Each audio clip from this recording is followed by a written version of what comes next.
Hey guys, Popular Mechanic here. Today we're going to be doing the Akimbo review after 1 year of use. A few new things I figured out about the device, good and bad. But before we start, I just wanted to give a shout out to my boy Scoot TCI. He's another climber. He started a channel not that long ago. He's got some really good content. He's a really skilled climber. And I just wanted to give him a shout out. And I will leave a link in the description to his YouTube channel if you guys want to go over and check that out. I highly recommend it. So anyways, I've had a chance now over the past year to use this device. It was 12 months ago when I first reviewed this. There was a couple things I didn't touch up on or know about at the time. One of them was this neck tether tending point.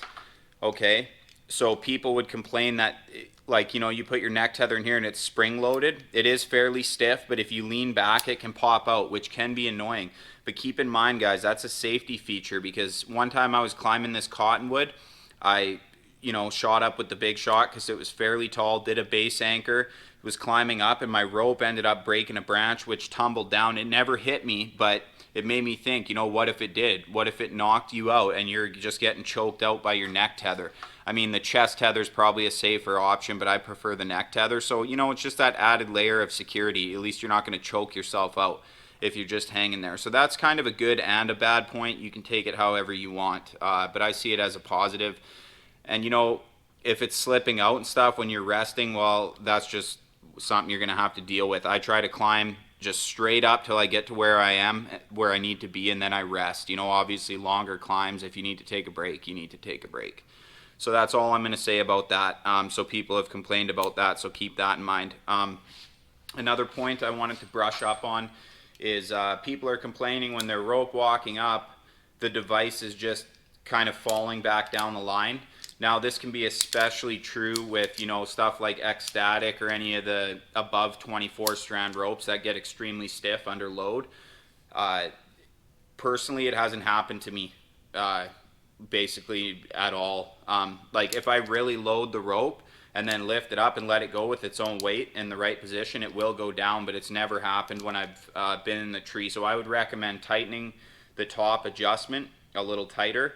And another thing I wanted to brush up on is, depending on what you're using. Now I'm using the Rock Exotica Hydra pulley, which adds a substantial bit of weight compared to some other lighter rings and pulleys you can get for your bridge. So that might play a role. But keep in mind, I have a ring as well on my tree motion, and I haven't noticed the issue when rope walking with the ring. So just keep that in mind. You have to have it adjusted correctly. Try it low and slow. Okay, so that pretty much covers that problem.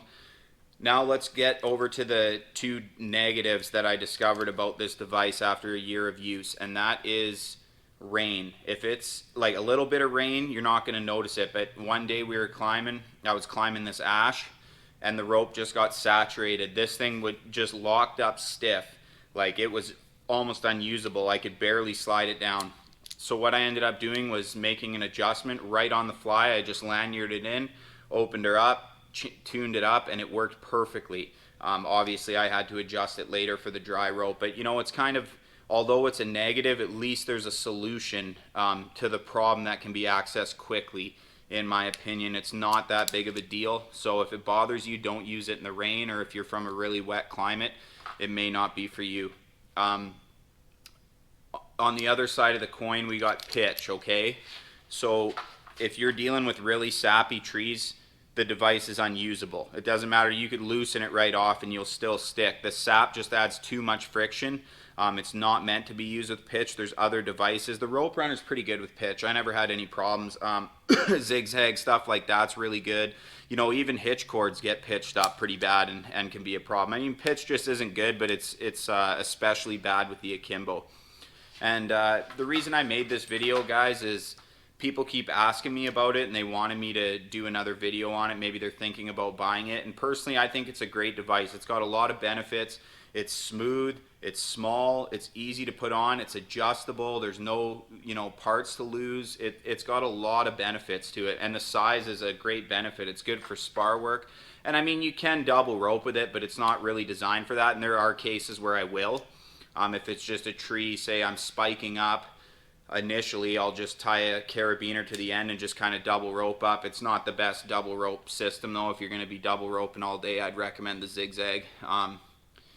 But yeah, in short, that's pretty much it, guys. If you guys have anything to add or anything you want to know about it, just let me know in the comments. But if you're thinking about getting one, I'd highly recommend it. You know, from what I've heard, it's not for everybody. You either just like it or you don't. So I hope that helps. All right, guys, thanks for tuning in. Don't forget to like, comment, subscribe, and we'll see you next time.